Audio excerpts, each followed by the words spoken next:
Welcome back to My Kitchen with Jake. We're hanging out here at the gorgeous Agricole Farm Stop. It's an absolute mecca for chefs and farmers alike. This is where My Kitchen's located as well. We're going to be answering a few questions from guests just like you. Our first one is from Miss Alexis Moreland. Hi, my name is Alexis Moreland. I'm 17 years old. I'm from Michigan Job Challenge, and I have a few questions for you today. The first one is, how do you prevent cross-contamination in the kitchen? The second question is, can you use bleach in a kitchen? All right, Alexis. So Vera and I, Vera, my pal, is a ProStart program graduate. I invited her to help me answer some of these questions. So first, the cross-contamination. In our experience, the best way to avoid cross-contamination is to clean as you go, Yes. right? Yes. So I'd recommend wiping down surfaces after you've cut something up. Yes, keeping a sandy bucket at your station. Absolutely. Just continuously cleaning, tidying up, make sure meat and things that are being cooked at different temperatures are placed in different areas. Absolutely. Cleaning as you transition between those items is very important as well. And cross-contamination goes all the way down to storage. So if you're storing things in your refrigerator, you need to be considerate of how you layer your product inside of that refrigerator. So if you have chicken, make sure that the chicken is on the very bottom of the shelf so that things drip down, right? So if you've got lettuce on the top, you've got eggs below that, you've got anything that's ready to eat above here, and then as your cooking temperatures go, the higher the cooking temperature, the lower it is on the refrigerator. Your chicken's gonna be cooked to 165, so the very bottom shelf is the best spot for that. And that's gonna keep that from dripping onto your other food products. Any other ideas on how to eliminate cross-contamination? I feel like also remembering that something that I sometimes struggle with is remembering that ground beef cooks different temperatures than whole beef and things like that, because once you ground them, all the contaminants on the outside of the meat are now ground together.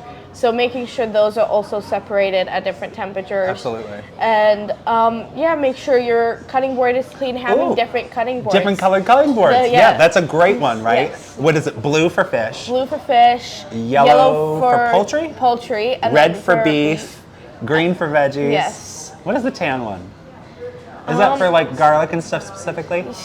I think that's, tan is for garlic, and then there's a purple for allergens, and then there's one all-purpose cutting board that's usually white, but that's kind of for finishing and ending up the product. I think that's And you only really have to get those if they're relevant to you. If you're trying to make sure that you're eliminating the cross-contamination of allergens from something else, it's relevant. And I don't know about you, but ours has a little chart on it in my kitchen that shows you the different cutting board uses. It's really helpful and something it becomes muscle memory after a while, doesn't it? Yep. Yeah. Any other hints on cross-contamination? I think I'm good on my part. Okay. There goes the train, sorry. I love the train in Chelsea. It's like one of the most quaint little things.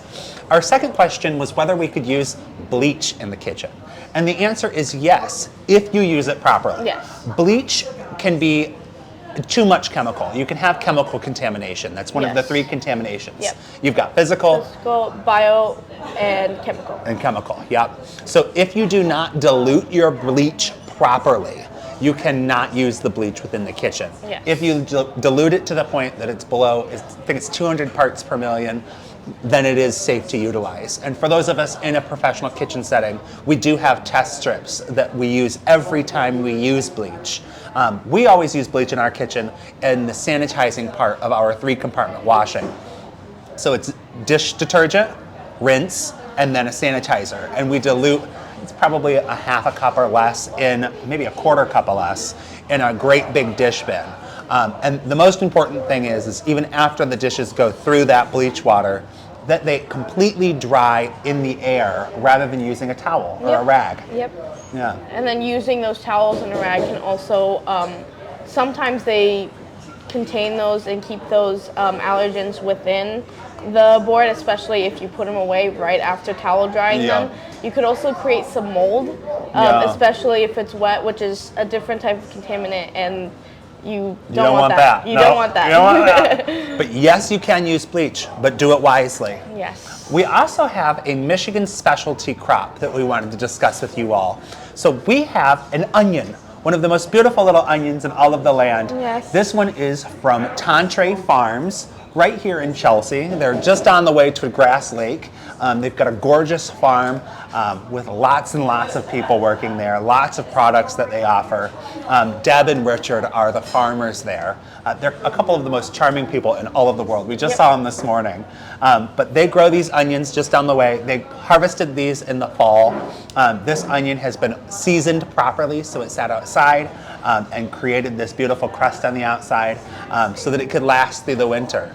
So as far as Michigan specialty crops that are available seasonally, I love onions in the winter. They add so much flavor, and if it's local, it's just better. It's just, local is always better. Local is always better. And I'm pretty sure Tantray has different types of onions. They've got red, they've got these classic yellow onions. I also have seen their bulb onions in the spring. If you ever get a chance to get those, oh my goodness. They're the most beautiful white onions with a great big green stalk on them. And I use them in Thai cooking a lot. I love it. And in fresh soups, delightful.